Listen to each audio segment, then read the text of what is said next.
Okay, this is lesson 2.6, part 2.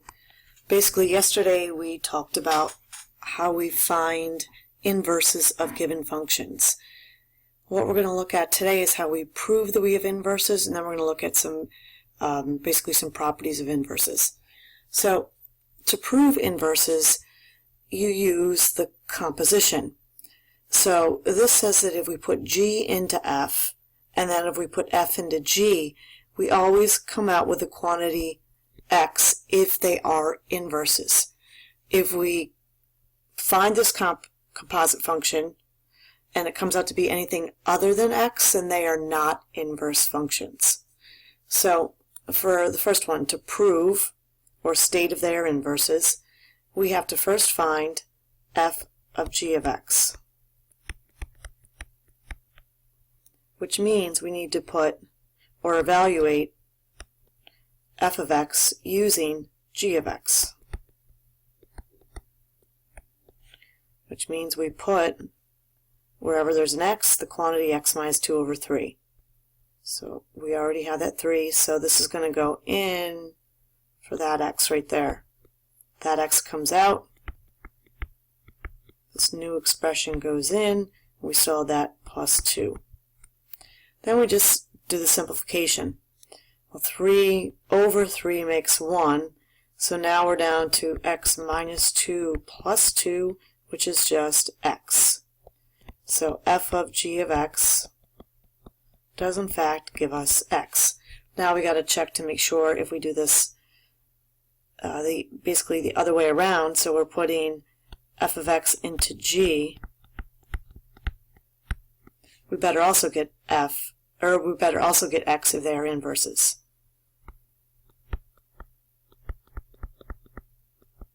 So we're evaluating function g using f. So this will end up being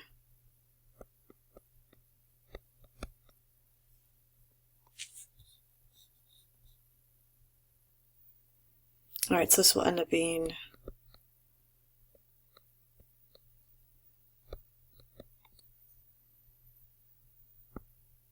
3x plus 2 is going in for this x right here. So I still have a minus 2, and that's all over 3. So with this groups the numerator and the denominator, so I'm going to simplify this numerator first, and that makes it 0.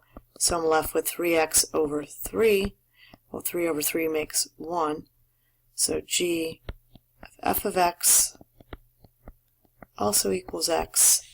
Therefore, because they both equal x, these are inverses.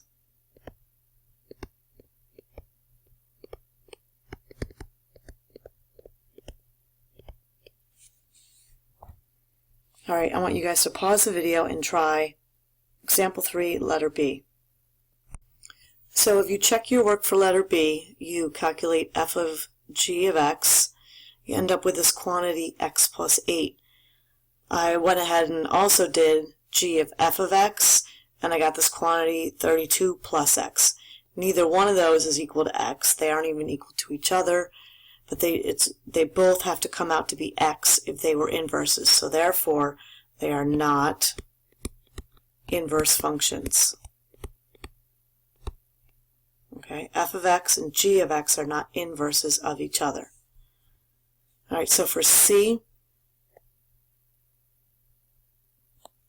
same thing, we'll do f of g of x, which means we put g of x in for that x.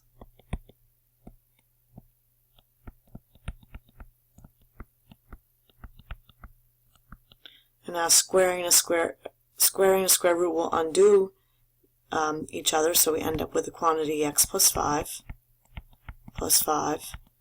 so we get x plus 10. Again, not x, so these can't be inverses of each other. I'm just going to practice and find g of f of x, which means we will put x squared plus 5 in for this x,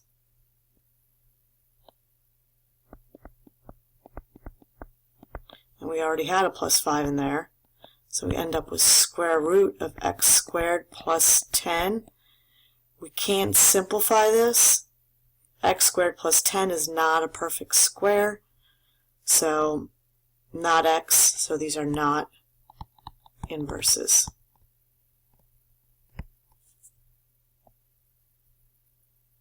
You go ahead and pause the video and try D. Okay, if you check your work for letter D, finding f of g of x, you do get the quantity x, and the same for g of f of x, you also get x, which means f of x and g of x in letter D are inverses of each other.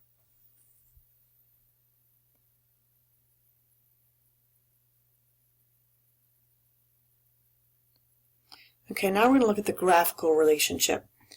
Find the inverse and then graph the original and its inverse. So I'm first going to find the inverse. So I'm going to make this x and this y. And now I'm going to solve this new equation for y. So I'm going to add 4. To undo the 1/2, I'm going to multiply by its reciprocal. And it's negative. So I'm going to have to multiply by -2 on both sides. Notice that's going to distribute, so I get -2x minus 8 equals y. So here's the inverse. I'm going to graph the original function in blue. So that is a linear equation. It's in slope-intercept form. Its intercept is at -4. And its slope is -1/2, so it's decreasing. So I'm going to go down 1 and over 2. Or I could go up 1 and left 2.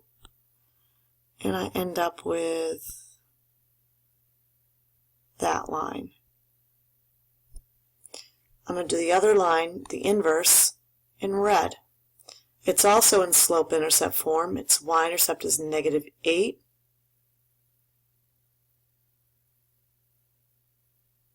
Finish graphing this red line. We plot the y-intercept of -8 and then the slope of -2. It's another decreasing line.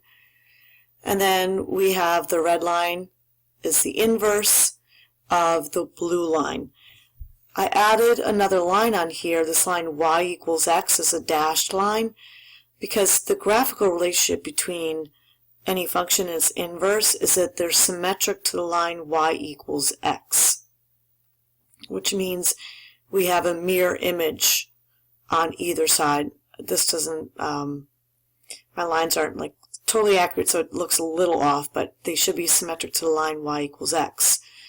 The other thing I want you to notice is if we compare the table of values, here's a table of values for the blue line.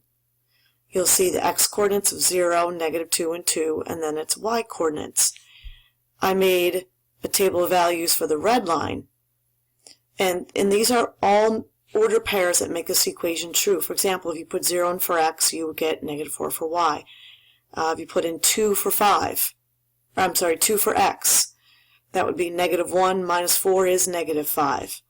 Down with the red one, if I put in -4 for x, that would be +8 minus 8, gives us a y of 0. If I put in -5, I'd get 10 minus 8, which is 2. So these are all order pairs that make this equation true. If you compare these, you'll see how the x's from the blue become the y's for the red, and the y's became the x's. In other words, there's a switching of your x and y values, or there's a switch of your, remember the x coordinates are your domain, and the y coordinates are your range. So the domain and range of the original switch. So this was the range, which then became the domain for the inverse. And the domain in the original is the range in the inverse. And that's basically the relationships that have to be true about functions if they are inverses.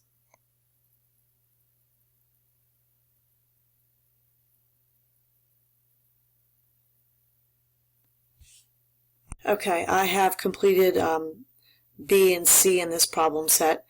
You'll see I made a table of values for y equals log of x, which is a common log. And then I just plotted a couple of those points, and we have this blue graph. Found the inverse by switching x and y and solving for y. Remember, this is a common log, so there's a base of 10. So 10 to the x equals y.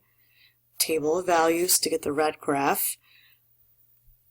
Notice in the table of values, for example, we get the point 1, 0, and the inverse we now have 0, 1. In the original function we had 10, 1. Now in the inverse we have 1, 10. So we have that switch of domain and range. Graphically, when we compare the red and the blue graph, we have the symmetry to that line y equals x, which is shown in green. All right, the next one, we're starting with y equals x cubed. I found its inverse by switching x and y and solving, so we end up with the inverse equation of y equals cube root of x.